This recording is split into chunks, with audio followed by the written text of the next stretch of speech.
Hello. Thank you so much for joining us.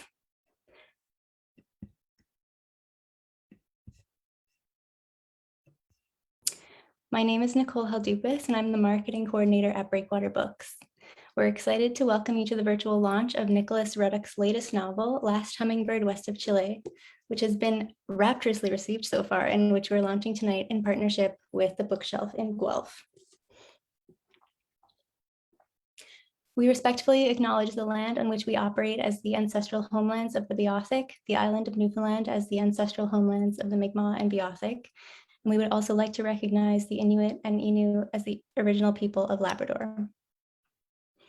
If you're wondering where you can get this book, you can purchase a copy in person at the Bookshelf if you're in Guelph, at our shop at 1 Stamps Lane if you're in St. John's, in Costco's across Atlantic Canada, from your favorite independent bookstore, or online from any of these locations.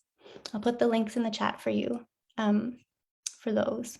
And the book is also available through all usual major retailers.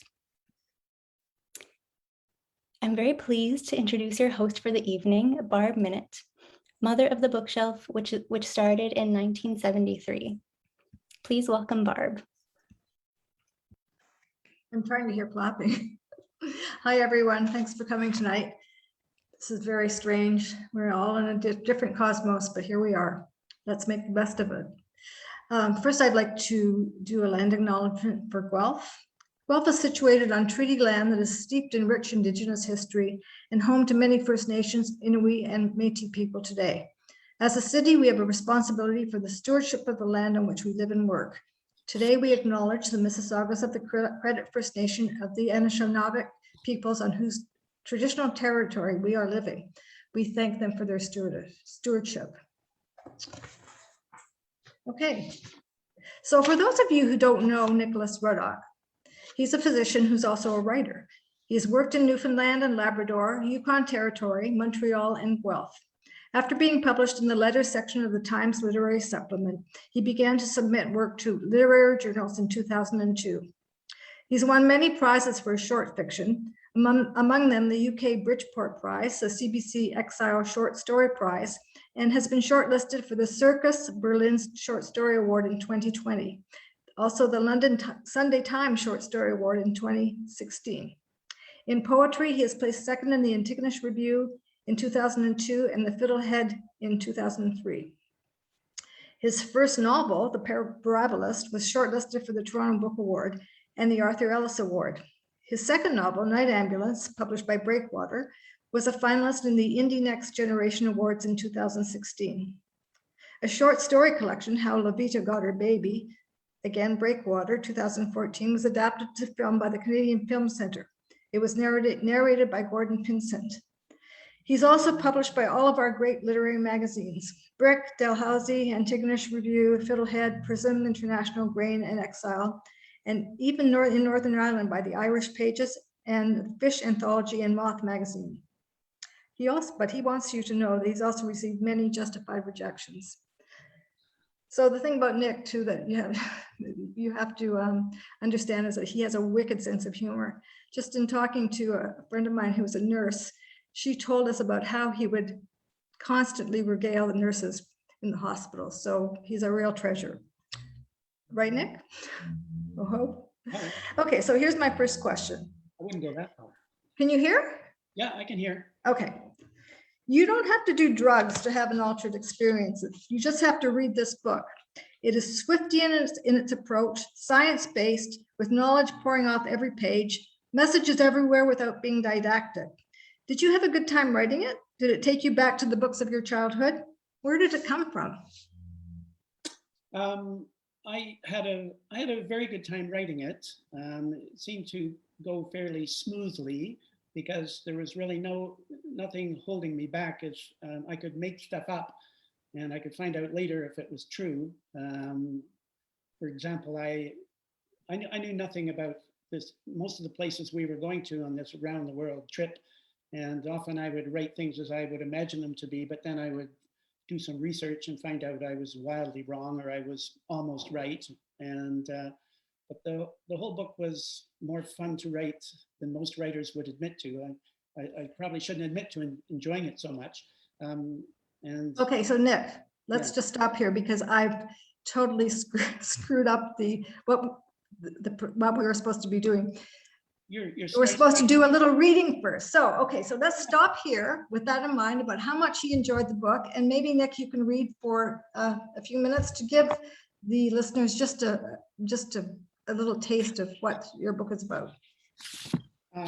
Okay, I would be happy to do that, and I'll read for about 5 minutes and 42 seconds or so. Arduous.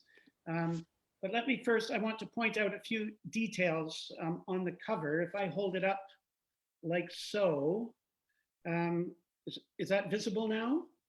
Part of it. Yeah. The hummingbird in the cage is visible and last is visible for, yeah. The hummingbird in the cage is what I want you to see. Yeah.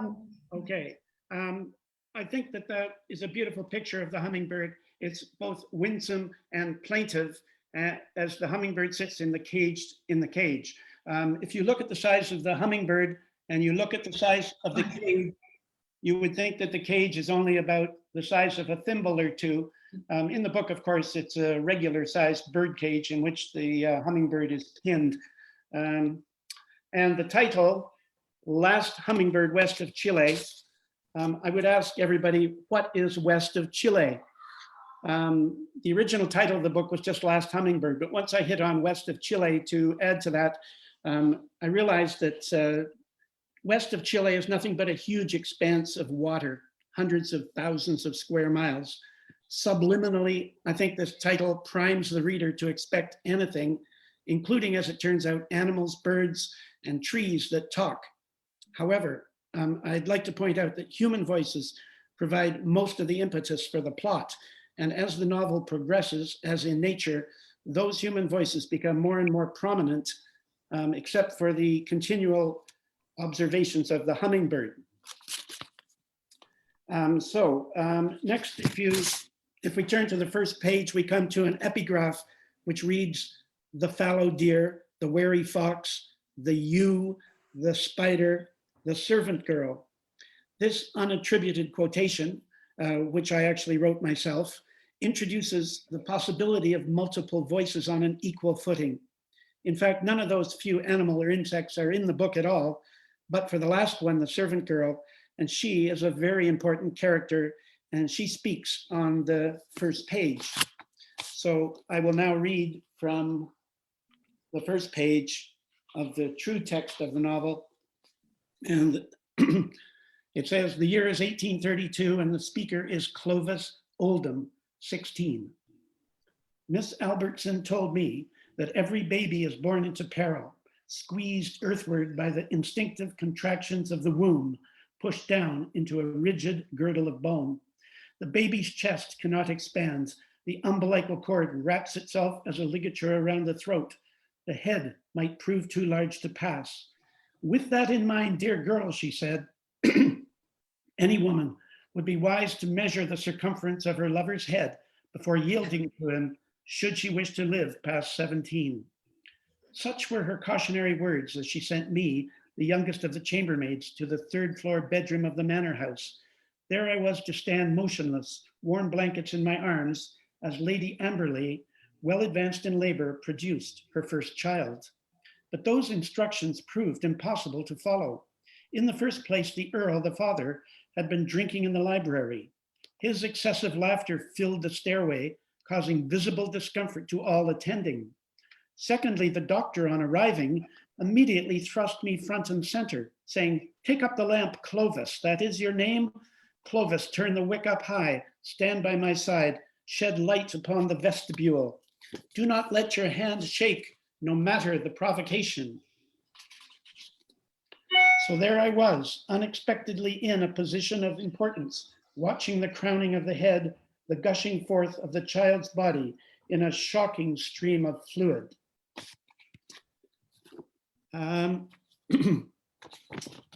So begins the adventure story, but we'll leave it there because there shall be no spoilers here tonight. And we're going to turn directly to the hummingbird himself. 4 years ago, a ruby-throated hummingbird was caught in our porch screen up north, pinned there by his beak. My wife Cheryl had to nudge him back out with a fingertip. The bird then buzzed around furiously for 10 minutes, either cheerfully or ferociously. We should be able to translate that, we thought. He radiated intelligence. Here is his first appearance in English, as far as we know. His name is Zephyrax, and he is 3 years old. 19 years have passed, just in a couple of pages, since Clovid held the lamp. And one of the children born on that night is now a sailor on an English frigate.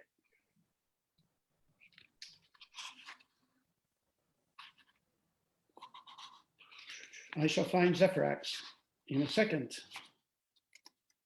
Hummingbirds are tricky. There we go. Zephyrax, age 3.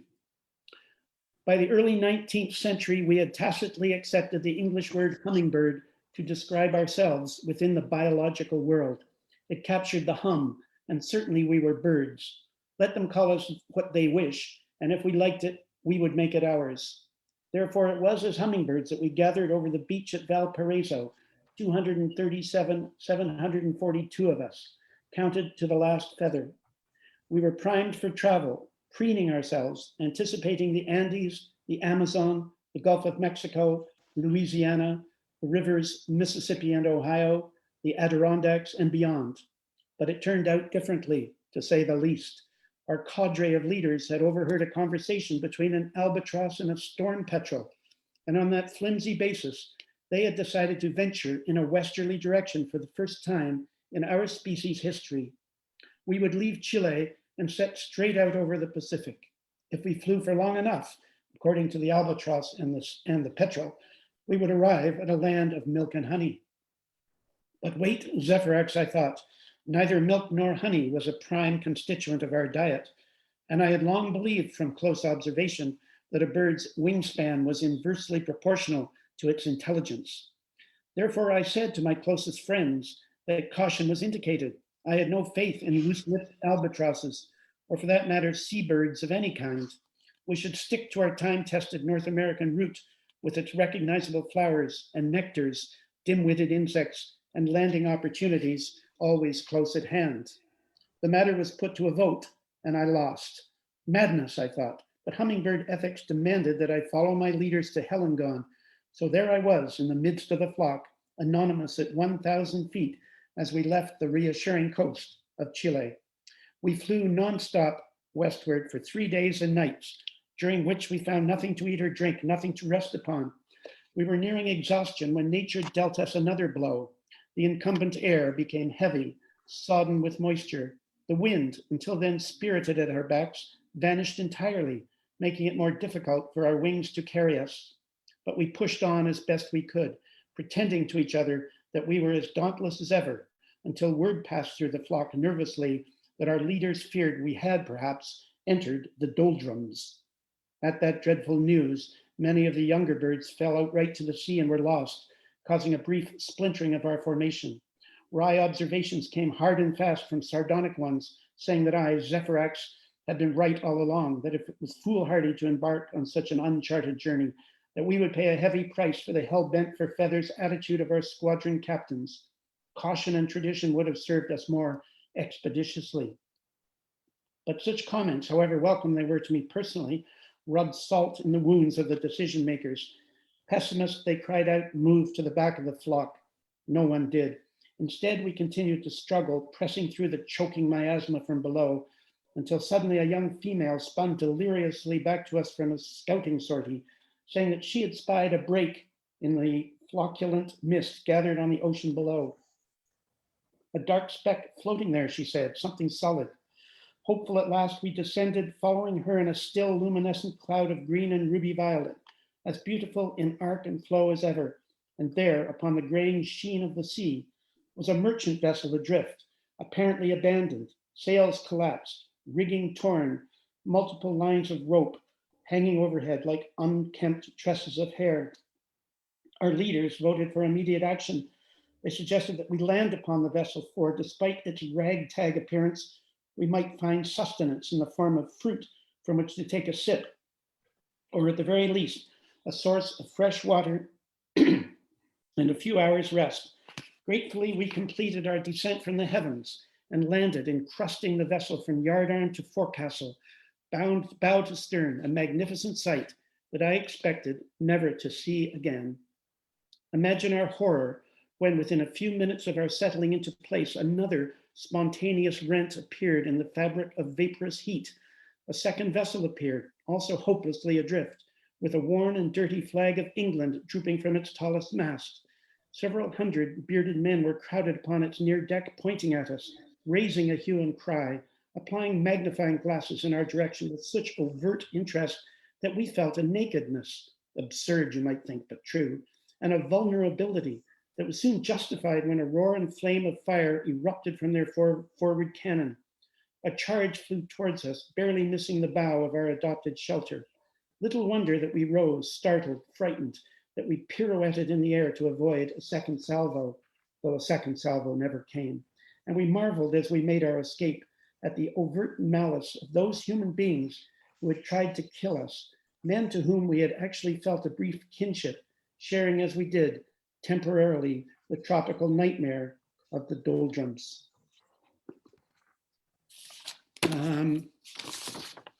There, I think that that constitutes first Clovis Oldham, the 16-year-old servant girl, who has a progressively important role to play in the novel, and Zephyrix, the introduction of Zephyrix. Fantastic. Okay, so Nick, we know that you and Cheryl caught a hummingbird at your cottage, but how did you get from the hummingbird to this incredibly wild story that took place in the 19th century? Well, the next morning, for some reason, we were sitting around at breakfast and I just had the image come to me of a sailing ship, one of the classical warships of the time. And it was drifting in the doldrums, and it was entirely encrusted with hummingbirds, such as the one we'd saved the day before. And then, so I thought, well, that's a nice image, and possibly the start of a very good story. And then I realized, I mean, I wanted to bring some people into it, obviously, and the frigate looked like it was about in the 1830s or 1840s. So I decided to set it there, and I needed to provide a backstory then. The hummingbirds on this ship, I needed to provide one English person at least to arrive at that, on the ship encrusted with hummingbirds.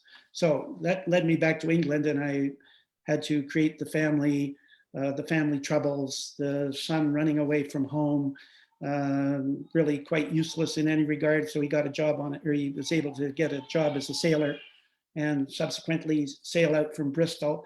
And he is on the ship as he's one of those 200 men with glasses staring at the hummingbirds. And that all came to you? Did that answer your question? Well, it sort of has, like it kind of morphs, it keeps morphing, right? Yeah.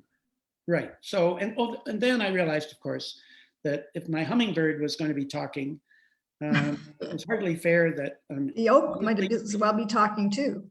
An oak tree might as well be, right. Yeah. And a scorpion and a donkey, and there's also 20 human characters at least who are talking, and some of whom should not be talking in perfect English because they come from Kuala Lumpur or Singapore or wherever, but they all speak. The actually interesting thing about the multiple characters, if I'm not getting ahead of myself, is that they all speak in exactly the same pretty literate English. And that actually makes the novel come together, I think, very well as a whole, as a unit. It's not like a Tower of Babel with a million squeaky voices going off here and there. No, the hand of God is like writing it down. That's right. Okay, so that leads me into my second question. Okay, so when you were writing, and probably maybe unbeknownst to you, other writers were stepping beyond the bounds of human consciousness and history. Catherine Winter's new book, The Undersong, is told through the hired help of Dorothy Wordsworth, but he channels the languages of bees and trees. It's actually an amazing book.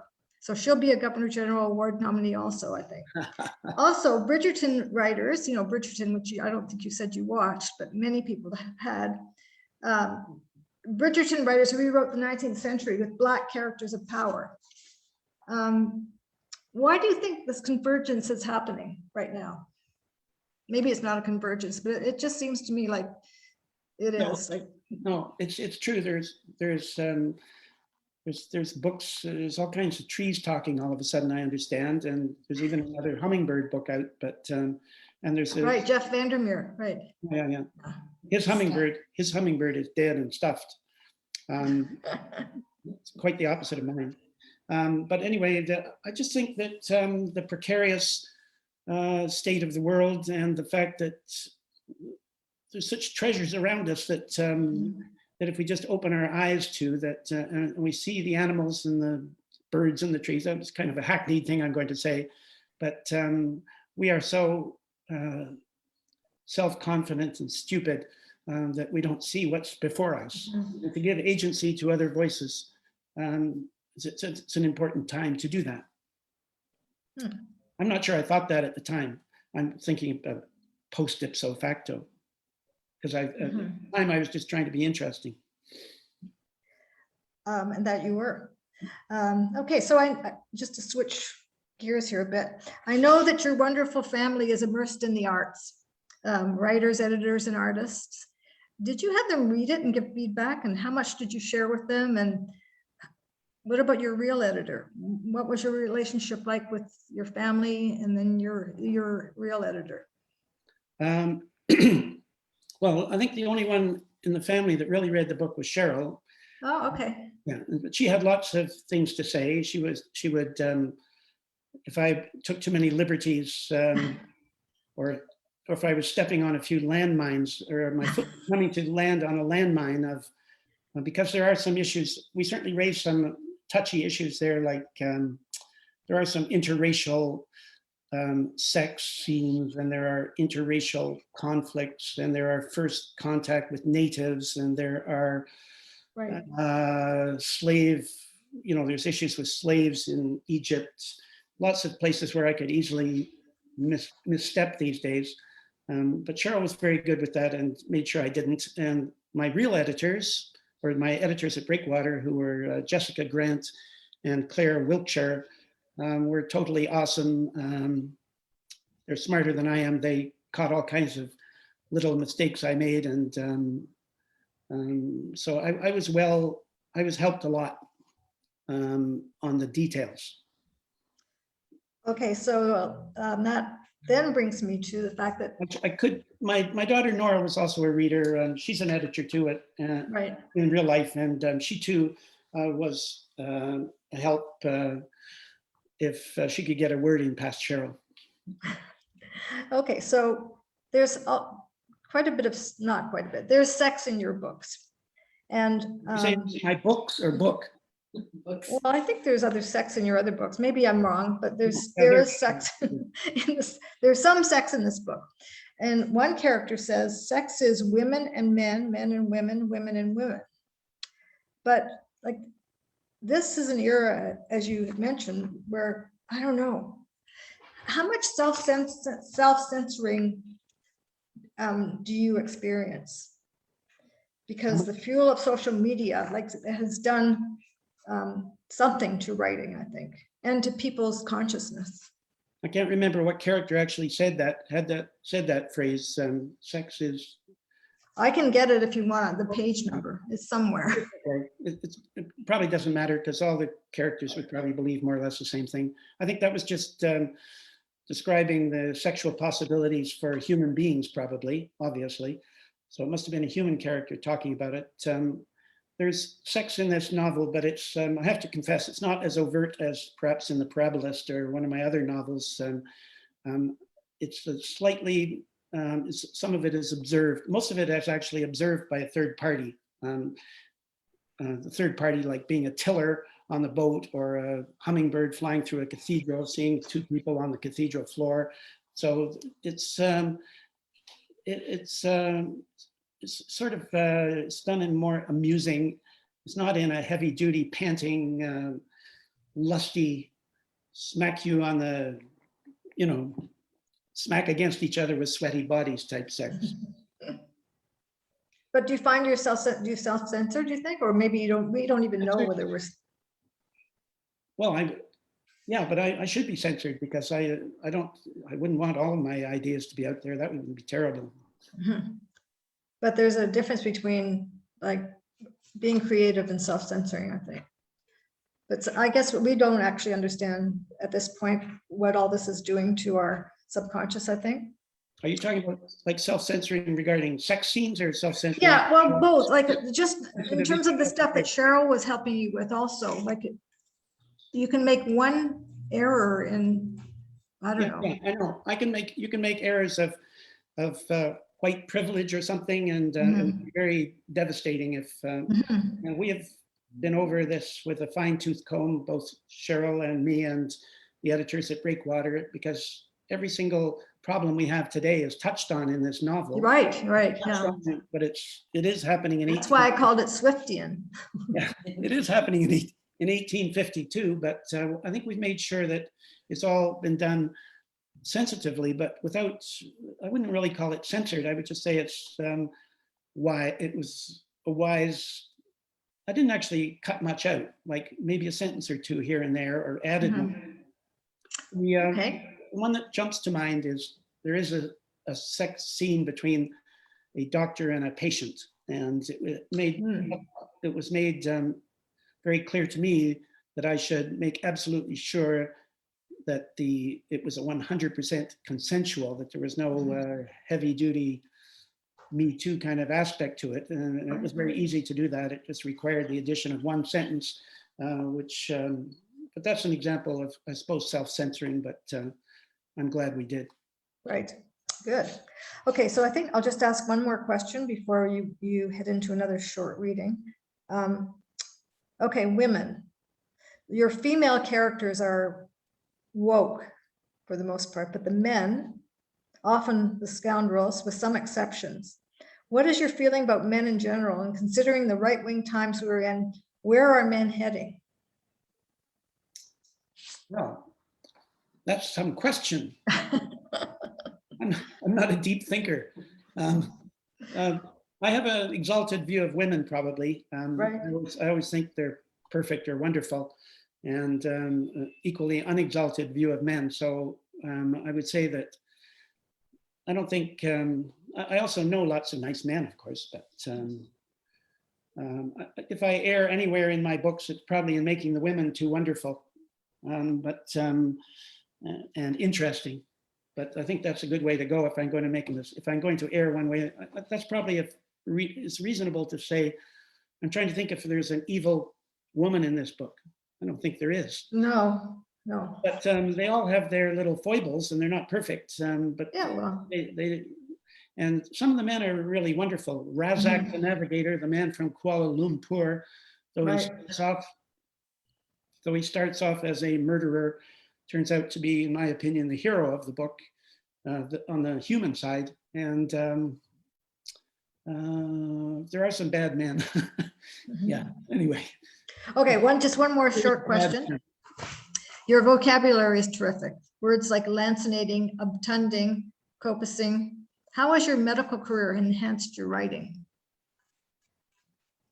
Well, everybody's asking me that, and I usually say it hasn't affected me at all, but I'm beginning to think that perhaps it has led me to interpret life on a very kind of personal basis. Like I don't write about huge historical sweeping ideas. I just tell little individual stories caught up within those sweeps.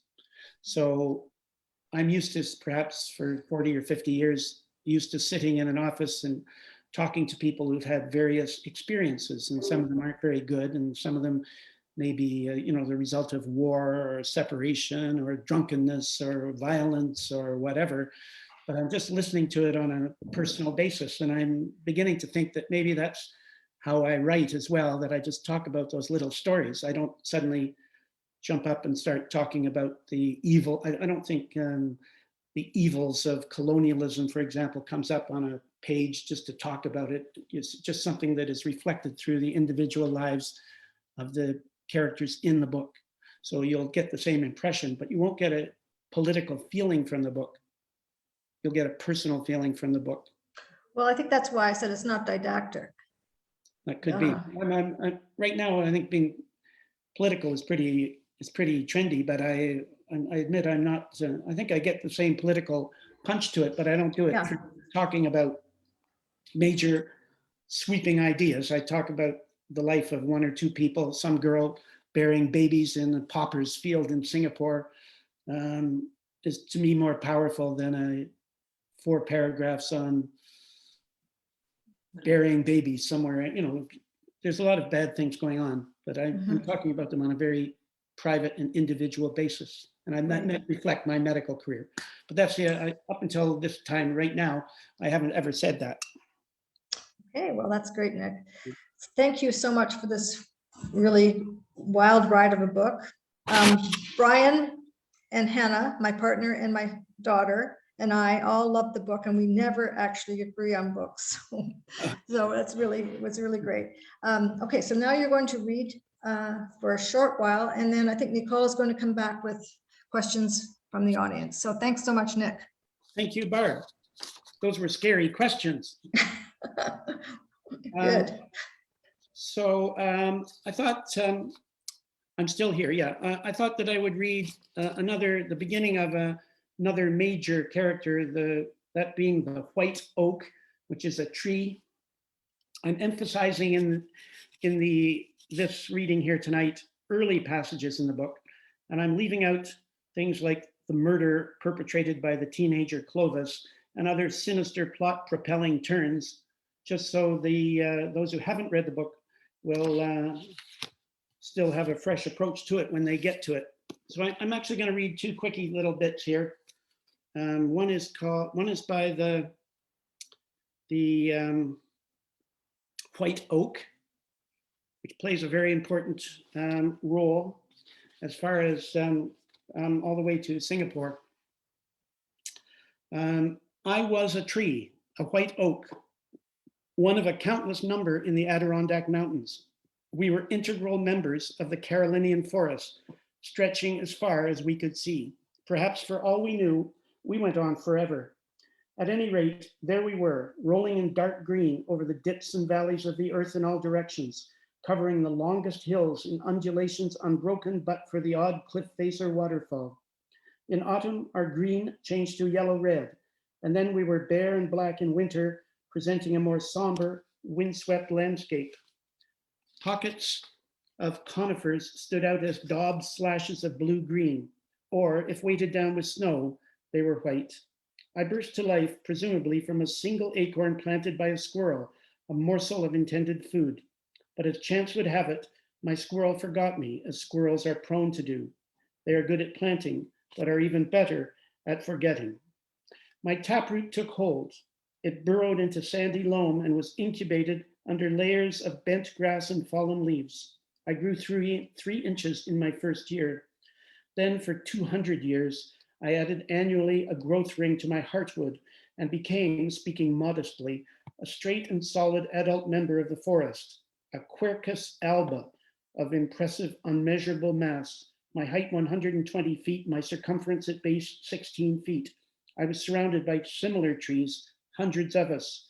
My squirrel must have had a legion of friends, planting and forgetting, until there we were, fully grown, majestic, magical, a breathing forest impervious to storms, lightning strikes, hurricanes, drought, the ravages of insects. Our roots locked themselves into earth intertwined. Raindrops from the canopy nourished us, trickling to the river that glittered in the sun and bent to the southeast. Its water as clear as air, its source 50 miles north, a lake known as Tear of the Clouds. Decade after decade, we bore witness to the choral voices of insects, birds, animals, vines, flowers, stones. We heard rustlings and buzzings, woodpeckering, chipping, scuttering. We knew the habits of chipmunks, the canny fox, the jay, the falcon, the skunk, the porcupine, the snake, the toad, the trout, the dragonfly. With humans, we coexisted. They built cooking fires at our feet. They cut smaller trees for longhouses. They identified themselves by various names, such as Haudenosaunee, Abenaki, Mohegan. But for the odd arrow gone awry or one of our branches falling, we inflicted no injuries on each other. Then came the English. Self-doubt was not in their nature. Using firearms and disease, they waged war against the native people. They committed skullduggery too, treaties made and broken until all the land was theirs. Still, they were unsatisfied. They turned their eyes to us, calculating our worth in pounds sterling.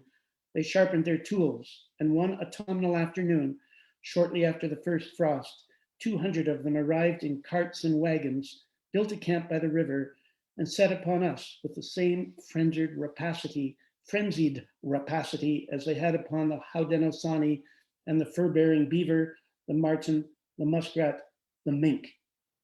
It was from the English that I learned the name Quercus alba, or white oak. But Latin nomenclature was no help for any of us against crosscut saw and wedge. If Quercus alba meant white oak, which apparently it did in Latin, then Homo sapiens alba would be white man. Would that I could remove that alba from my name, dissociate myself from such a selfish race. And tonight's last reading, if you remember the hummingbirds leading the ship on before the storm, they were headed towards a reef. The reef is, I believe, 800 million, just a minute, I'll get there in a minute.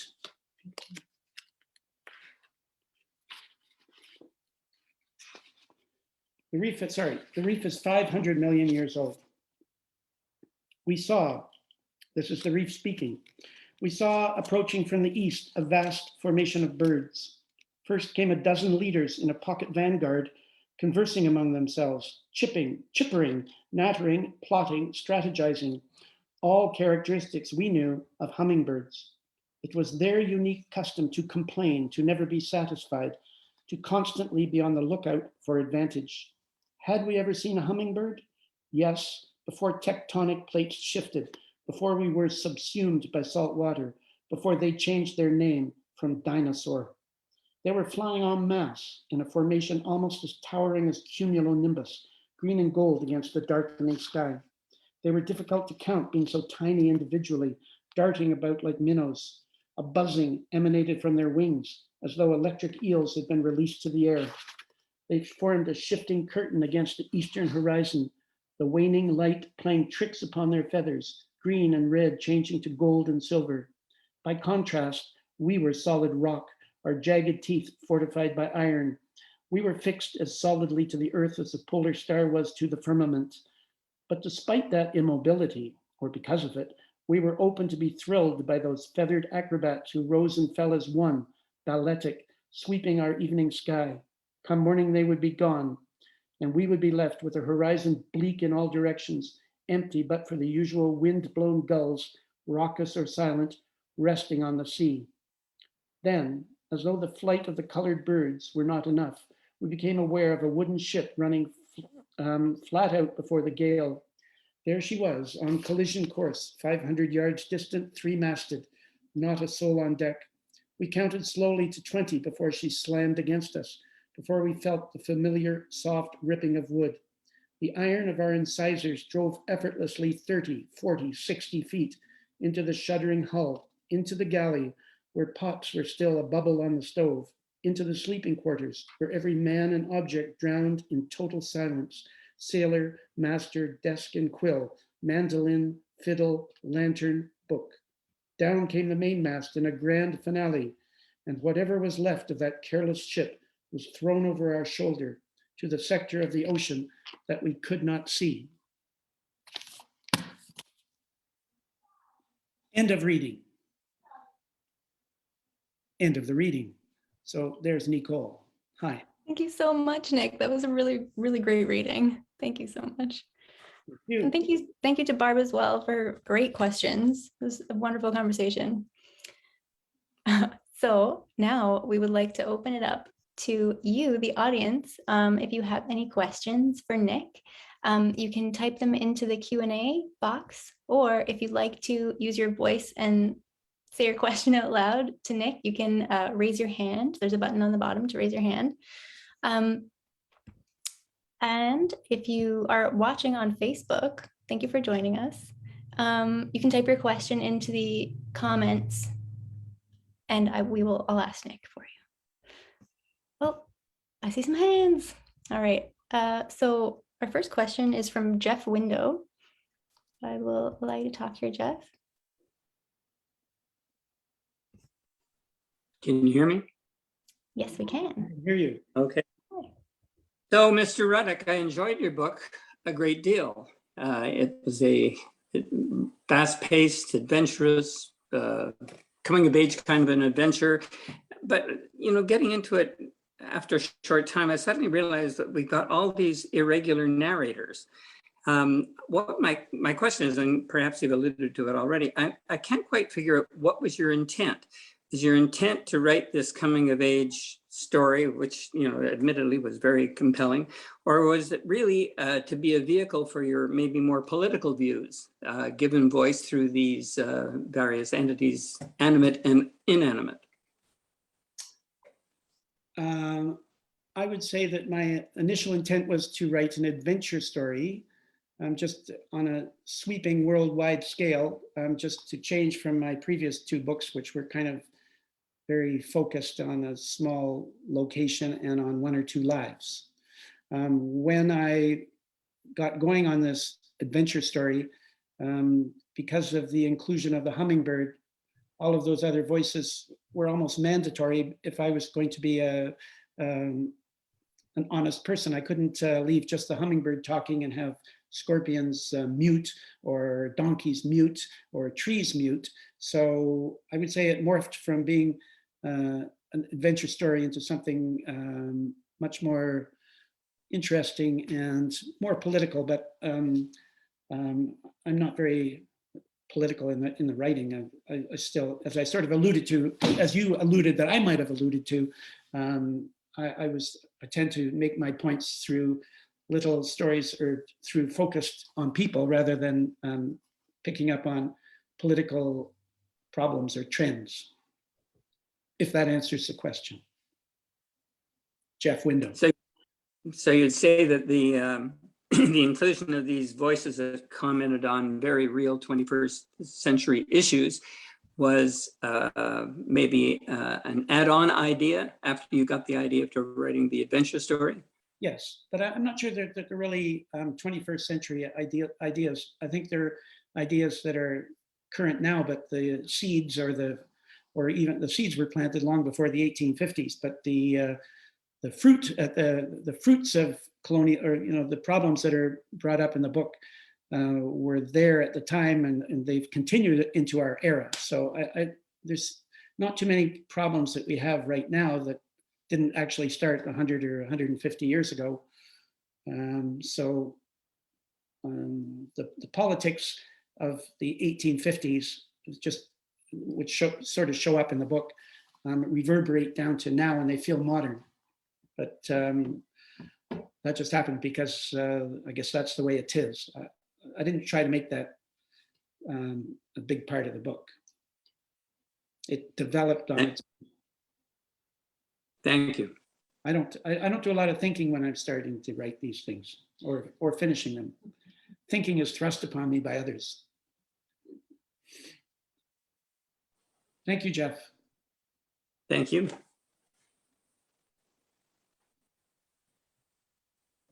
Okay, Nicole, where are you? You're muted. Thanks, Nick. Sorry about that. We've got a question. Thank you so much, Jeff, for that question. We've got another one here from Claire Kavanaugh. Claire asks, one of the most fascinating aspects of the novel for me was how each narrator had such a distinct and fully realized voice. Can you talk a little bit about the process of developing the characters? Well, I think I already mentioned that all of the voices are speaking in the same quite advanced Elizabethan, I think it's, yeah, Elizabethan English, not in a fancy way, but they all seem to have at least gone to high school or university, whether or not they're a scorpion or a butterfly. But and so I think the character of each individual one comes out of just purely what they're saying or doing or how they're commenting on things. They're not distinctive by their language, they're distinctive by their attitude. The Hummingbird has a in-your-face, sardonic, disbelieving attitude at first, although it changes. The Scorpion is out all for himself without thinking much about anything else. There's a donkey who serves on the coal road. He is just trying to find a little love after 7 years of misery. I think all of their personalities, their different personalities, I'm glad that she says that they are different because they're not speaking differently. They're just describing things differently. And I'm not exactly sure why it worked out as well as it did, but they all seem very individual to me. As I already said, if I open the book right now and start reading about the donkey or the scorpion, I'm immediately feel I'm in that world again. And I wonder if I wrote it. Awesome, I love that. Thanks, Nick, and thank you, Claire, for that question. We have a hand raised here from John Jantunen. John, I'm gonna unmute you here. Hi. Hello. Hey, John Gentleman. How's it going, Nick? Good. Man, really one of the best books I've read in a long time. I mean, I was just fully entranced by this novel, and I've told you that before. But what really impressed me the most, and people keep touching on it, was just how much of a bounty of juicy little morsels there were in this book. I mean, every time you turn the page, that was the mystery. That was kind of the suspension, the tension for me. A lot of it, aside from the story, was just every time you turn the page, you don't know what to expect, just because it could go anywhere, basically. And I was just wondering, I mean, as a writer, how you went about approaching a novel with so many perspectives. I mean, did you focus on like the adventure story first and then kind of insert the other POVs later, or do you write it as it reads? Just wondering. Thanks, John. I just wrote it in order as I came along, and I just had a feel which I hope was accurate, that if I had 3 or 4 or 5 or 6 human voices being human together, there'd be a point in there where I would then insert a non-human voice, and the non-human voice would often be commenting on what happened before or what is happening right then. The novel was a lot longer at one point. It was 30,000 words longer. It's 100,000 now, 100,000 words, but it was 130,000. Breakwater was quite adamant about cutting it back to a reasonable size so that their budget, so that they would still be a publishing company 2 years from now. So, and that was one of the best things that could ever have happened, because I had quite a bit of repetition in there, whereas, you'd see the same scene from the view of one of the female nuns, for example, and the scorpion and the young Englishman and the guy from Kuala Lumpur. They would all sort of describe the same scene, which I thought was really funny, or, getting a different view on something. But in actual fact, I think it slowed down the pace of it. So when I got rid of the repetition, that made the page turning aspect, I think, that you described pick up, because it really, it was very quick, the action, particularly after they leave Singapore, it really kind of picks up. And I found that the animals were the funny ones. I mean, that's where the humor, a lot of the humor, there's a lot of humor in this novel as well. It's quite funny. I mean, there's a few scenes that are laugh out loud funny, and a lot of that comes from the animals who are like deadpanning it. They're the straight men in the whole thing and watching these humans' foibles. And I don't know if that was your intention, or just as you went along, it just became so much fun to write those animal characters that humor naturally came out. Yeah, it seemed to be easy. It seemed to be easier to give the animals a sardonic view of human nature. They didn't have to pull their punches or get along with anybody. They were just being themselves. Yeah, those are good observations. Thank you, John. Well, thank you. Thank you so much, John.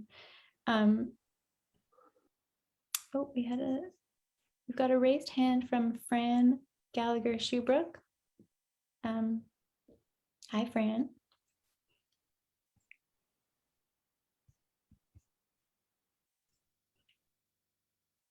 I think you got it. There, I've got it. Sorry, I was muted. I'm so sorry. We're sitting here in the dark, Ron and I, Nick, greeting you. Hello, Fran. Congratulating you on this incredible, incredible book, which has knocked us both off our chairs. It is, the form of it, Nick, is so brilliant to me. I'm going, oh my God, he's got these beautiful structures that are all based on time, whether it's the year the character's been alive, or it's the year as you set it out there to begin with in the 1800s. And I thought, what a great organizing principle, because it goes on this linear timeline. There's a flow to it, and it's like what we were taught many years ago about writing when we lived in Provincetown. One of the writers there said, never lose the spine of your book.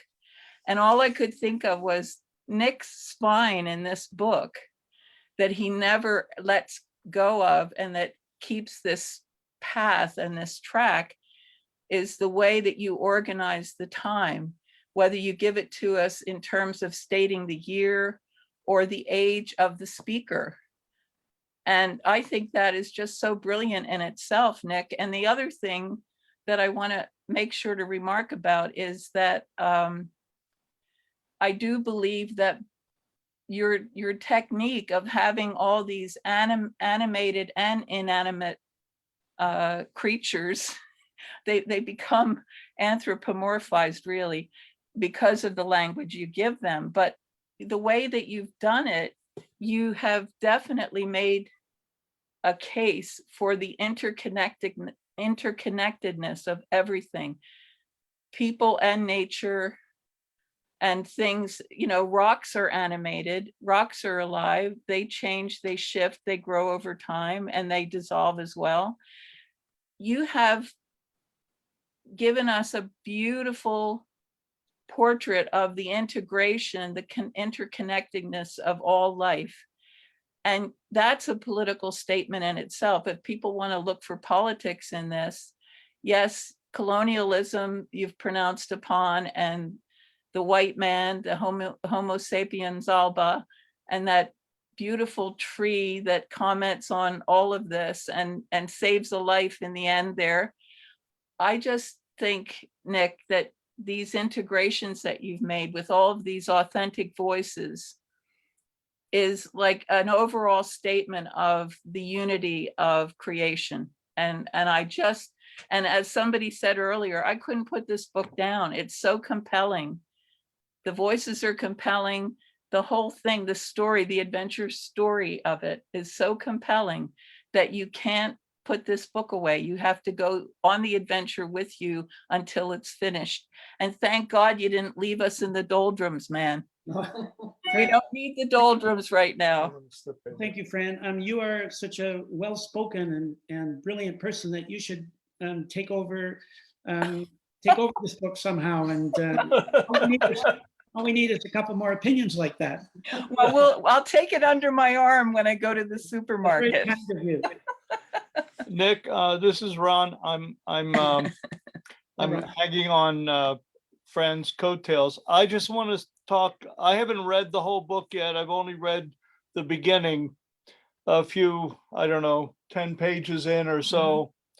But the music of the language that isn't self-conscious, but is very much mythic, and it gives us that, suspends the naturalism, even though the poetry of your language is just so moving. I really am excited about reading the rest. So Yes. Thank you so much for the reading, because what you read tonight, I read most of that so far, and the oak tree in particular, I was trying to envision myself standing next to my late mentor's house in the Adirondacks. So thank you, my friend. Yes. Well, okay, and thank you guys. I really think we should hire you guys for publicity or something. Well, I Thank you. have a quick practical question though. How long did it take you to write this particular book? I think it took me maybe 2 years to write it and 2 years to edit it, because the editing process, the editing was more arduous, and I had terrific editors. I will mention their names. Jessica Grant, who wrote Come Thou Tortoise and Claire Wiltshire, both from Breakwater. They were just terrific. Maybe I didn't mention their names before, and of course, Cheryl and Nora from my own family. But I tend to write a lot fast and then try to repair the damage. Well, I think that the energy of the writing as it first happened, even though it's been edited, you didn't lose that initial flow. The energy of the book, the propulsion is there. That's what brings us along, Nick.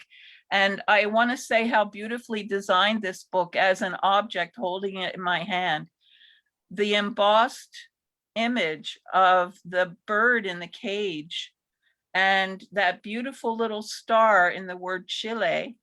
And then in the back, it shows up again at the end of that review, and it's brilliant design. I think it's brilliant design. Rhonda Malloy of Breakwater. Mm-hmm. And you're right, it is a brilliant design. And so, yeah, I won't say anything more about it. The Star of Chile is good. And the funny part is, despite the title, Chile is in the book for one paragraph. I know. I was looking for it again and it didn't happen. So what the hell, Yeah. Congratulations, Nick. This is Thank you, fabulous. Thank you, guys. Thank you. Thank you so much. We do have a few more questions in the Q&A. So this is an anonymous question, and it says, what writers influenced you as you wrote this novel? I would say that every writer I've ever read would probably influence me because it lets me use the language in the way I've used it. I've read thousands and thousands of novels since I was 5 years old, and I never stopped all the time that I wasn't writing. So most recently in my life, since I started publishing novels, probably the most influential people have been Roberto Bolaño, W.G. Sebald, Jose Saramago, people whose style is totally different than anybody else's. And I have a strong desire when reading a book to read somebody whose style is kind of unique and sucks you in and does for you what novels used to do to me when I was 5 or 6 or 7 years old. You really get drawn into a totally different world. But I've been so heavily influenced by everybody else, and I even imitate people in order to get going. I have no problem saying that. If I wanted to write a short story in the style of Maria Vargas Llosa or something, I've done that and tried it, and it's very, I recommend it. Finally, when those influences wash out of the prose, you're left with your own. Awesome. Thanks so much, Nick. That's really interesting. Another question that we have is from Lori Zybala, and their question is, do you flow with the voices or create while writing? Isn't that the same thing? Sort of like I would say I flow with the voice for sure, and really writing something like when anybody reads this book, one of my favorite passages I didn't read tonight, and it's well far on in the book, is about a donkey on the coal road, and I doubt very much that I had to rewrite that section at all. It just sort of flowed. But there are other sections, more of the human sections, which were more difficult. Yeah, so the human interactions were more difficult. The bad guys were pretty good. There's some really bad guys in it. They were pretty easy to do. Some of the really good guys are, turn out more to be just plot carriers for the bad guys and the animals to comment on. Yeah. Interesting. All right. Our next question is from Adrian Hode Reddick, whose question is, they say, hi, Nick. Does the novel form give you more creative latitude to adopt no conscious process of all, from your August 19th Facebook post, compared to your love and skill with the short story? Hi, Adrian. I think that the hardest thing to write the hardest things I find to write are poems, and the second hardest would probably be short stories. And then there's novels that if you really, once you start getting into them, they can be really interesting because all kinds of avenues open up that are not soon to be slammed shut or anything like that, and you can go on. So I would find the novels are more interesting in that respect. I'm sure I've wasted a lot more time on novels. I've heard of writers who set up the whole thing ahead of time. Am I still on topic here? I think I am. I couldn't do that. I would rather write 200,000 words and sacrifice 100,000 than try to follow a scheme that I'd thought up beforehand. None of this book would have happened if I'd thought of it beforehand. Zero. I'm not sure, Adrian, if I actually answered the question, but whereas a poem or a short story, that you almost have to know what you're doing right off the bat or halfway through anyway. We've got Adrian's hand raised, so I think let's hear a bit more from Adrian. I'm gonna allow you to talk here, Adrian. Thank you. Hi, Nick. I had a PS to my question, and yes, you've answered my question well, because I struggle all the time with, should I fight against the poetry that wants to bubble out of me, or delve more deeply into short stories or novels? So, and I know you've excelled at the short story. And I had a PS to my question, and it was, I wish I were hearing you read from the novel in the Commons at Eden Mills, but I'm very thankful that you are here on Zoom, and love the novel, and very appreciative of your entire family. So thank you for this tonight. Thank you, Adrian. Thanks so much, Adrian. All right, I think we've got one last question here. And this is from Ted Fullerton. So Ted asks, anima mundi is a Latin term implying a connection with all living things, a world spirit with a shared reality and truth. This idea has engaged me for a long time. For me, it allows one to consider that all living things have their own unique essence. And when you consider this as a possibility, a truth, the miracle of our living planet becomes perceived as something more than us. In other words, it suggests that we, humanity, is other than nature, and that nature is not other than us. The fact that you gave the breadth of living things a voice and a perspective of time was a key element in the novel for me. I would be interested to know your own thoughts and the impetus on why this was done. I probably have touched on this before in the Q&A, because I don't think, I didn't consciously go into this with any grand design or thinking about anima mundi. I was vaguely familiar with the term, but I think that just by getting into the particularities of the lives of my characters, both human and non-human, that this interconnectedness just came about naturally, and it wasn't something that I set out to do consciously. But I don't think it's hard to write a novel of any kind, no matter what the topic is, without emphasizing the interconnectedness or lack thereof. These days, I think you tend to read more about the lack thereof. But so I would say that it's a very, very important part of the book, but I didn't think about it as I was doing it. It came out later. Thank you, Ted. I know Ted, he's an artist, and he had, I think, a show, Animus Mundi, or in a show, Anima Mundi. Animus? Anima. Anima here. Anima. Yeah. We do actually have one more question from Ted, Sure. if you'd like, and then I think we can start wrapping up. But here's Ted's question. As I reflect back on my read, I was caught up with the diverse aspects of human weakness that manifested itself as greed, jealousy, envy, but also integrity, compassion, morality, empathy, and understanding. However, when one of nature's creatures became a threat, like the scorpion, Deathstalker 18 months, it was presented with the notion that it was just following nature, that profit or self-interest was not its motivation. Then came Zephyrx 4 to the rescue. Loved it. I realize this is more of a comment than a question, but it raises the question of presenting the age alongside your characters as a consideration for the reader. Quercus, Alba 252, and Zephyrx 3, and also 4, so distant in age. Can you expand on why this was important to you in the novel?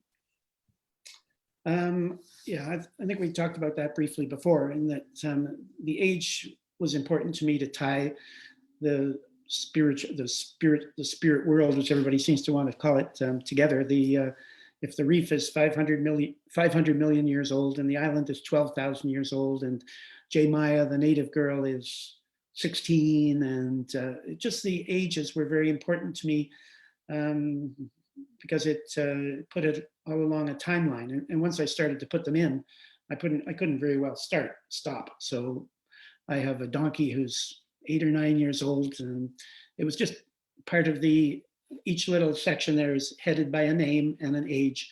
And it was just important to me for the continuity. And I have to say, with the editors at Breakwater, we had to fiddle with that a little bit to make sure, when actually to put in or where to put it, how to put it.